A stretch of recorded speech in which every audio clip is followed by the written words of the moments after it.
Welcome back. The details. President Abdel Fattah el-Sisi wrapped up his state visit to the Armenian capital Yerevan on Sunday, the last leg of his Asian tour. The visit, which centered on focusing bilateral ties as well as discussing a number of issues of mutual concern, was the first of its kind by an Egyptian president since Armenia's independence, in which Egypt was the first Arab country to hold diplomatic ties with. We have more details.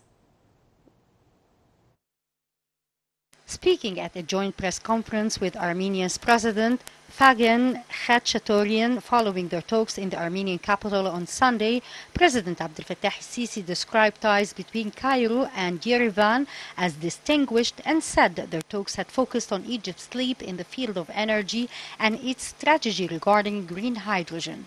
The president further said the talks had also centered on issues of mutual concern, including the latest developments in the Middle East region. During the press conference, President el-Sisi stressed the significance of coordination between Cairo and Yerevan to achieve economic cooperation. He noted that efforts to remove obstacles facing investors in Egypt were discussed. For his part, the Armenian president described the visit as historical and asserted that Cairo plays a leading role in the Middle East. He expressed appreciation for care directed to Armenians in Egypt. President el-Sisi also held talks with Armenian Prime Minister Nikol Pashinyan, during which they called for expanding cooperation between the two countries in various domains. President el-Sisi called for fostering ties between the two countries in various spheres, especially in light of the strong and extended relations between the two nations, emphasizing Armenia's positive attitude towards Egypt. For his part, the Armenian Premier expressed his happiness with the President's visit to Armenia for the first time, citing his country's interest in developing relations with Egypt in light of its role in the Middle East and African regions, as well as its independent and balanced foreign policy in dealing with complex challenges in the turbulent regional environment. He praised the historic and special relations that had long linked the two friendly countries and the momentum that these relations have witnessed in recent times through the exchange of high-level visits, the latest of which was the Armenian president's participation in the Global Climate Conference COP27 held in Sharm el-Sheikh.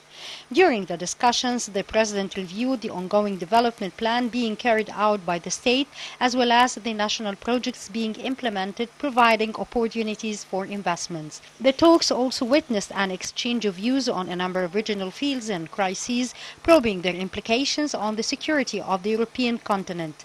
The two sides agreed on the need to strengthen joint cooperation to combat illegal immigration through a comprehensive perspective and work to eliminate the main reasons that encourage this phenomenon, as well as reviewing the latest developments in the fight against terrorism that threatens different countries of the world, where the importance of cohesion and collaboration of the international community was emphasized.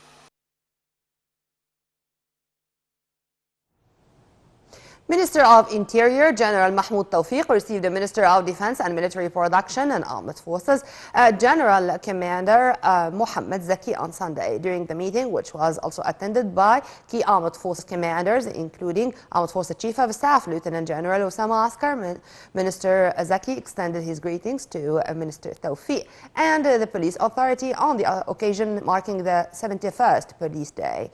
Minister Zaki confirmed that policemen sacrifices and heroism in Ismailia in mortar battle reflected their national struggle and proved the collaboration of the people and police in defending the nation. The minister further hailed the policemen for their relentless and continuous efforts to combat terrorism and all forms of crime. For his part, the Interior Minister hailed the armed forces' role in safeguarding the country and prevailing security and stability around the nation, which helped in pushing forward the development process. In this respect, Minister Tawfiq referred to the continuing cooperation between the armed forces and the police forces for the best interest of Egypt and the Egyptian people.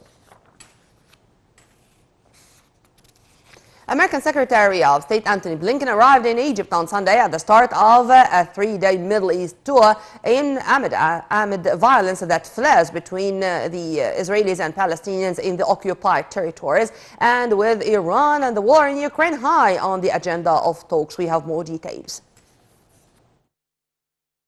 U.S. Secretary of State Antony Blinken arrived in Egypt on Sunday at the start of a Middle East trip in which he will look to notch down Israeli-Palestinian tensions after an eruption of violence.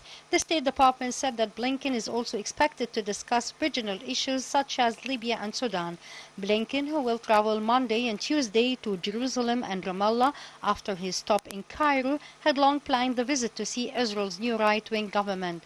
However, the trip takes on a new urgency after some of the worst violence in years. A State Department spokesman said the U.S. top diplomat would meet with Israeli Prime Minister Benjamin Netanyahu and Palestinian President Mahmoud Abbas and called broadly for steps to be taken to de-escalate tensions. Blinken is expected on his trip to reiterate U.S. support for a Palestinian state, a prospect that few expect to advance under the new Israeli government.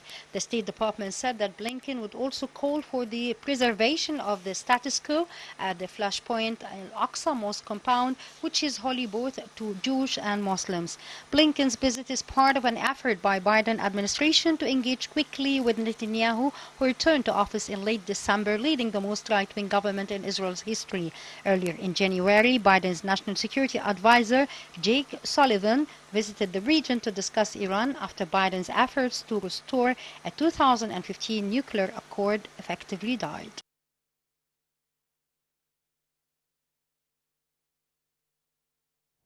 On the ground, the two Palestinians died.